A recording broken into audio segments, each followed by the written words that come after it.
राधानगरी तालुक्यातील प्रत्येक गावाच्या वेशीवर कचऱ्याचे ढीग पाहायला मिळतात. या कचऱ्याच्या ढिगांमध्ये चिकन वेस्ट आणि इतर पदार्थ टाकल्यामुळं मोठ्या प्रमाणात गावांच्या वेशीवर भटकी कुत्री जमा होत आहेत. या कुत्र्यांमध्ये मोठ्या प्रमाणात आक्रमकपणा असल्यामुळं अनेकदा ते रस्त्यावरून ये-जा करणाऱ्यांवर हल्ला करतात.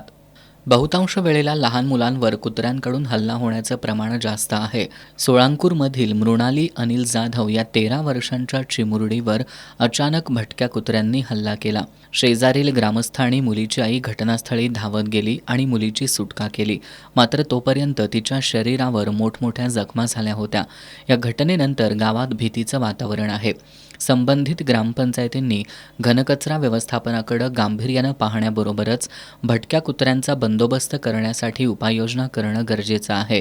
अनेकदा भटक्या कुत्र्यांसह पाळीव कुत्र्यांकडून चावा घेतला गेल्यानंतर संबंधितांनी तातडीनं शासकीय रुग्णालयात जाऊन उपचार घेत पुढील धोके टाळणं गरजेचं असल्याचं सोळांकूर ग्रामीण रुग्णालयाच्या अधिष्ठाता डॉक्टर ज्योती कोले यांनी सांगितलंय.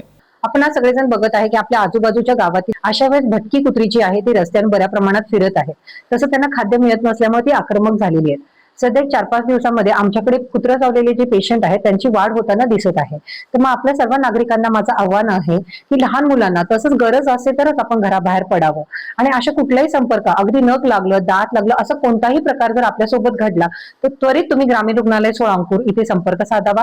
तसंच जर आमच्याकडे येणं शक्य नसेल तर जवळच्या कुठल्याही शासकीय दवाखान्यामध्ये आपण संपर्क साधून ती जखम स्वच्छ साबण पाण्याने धुवून घ्यायची आहे. तसंच आमच्याकडे जे 2 प्रकारचे इंजेक्शन आहेत ते नक्की तुम्ही घ्यावे.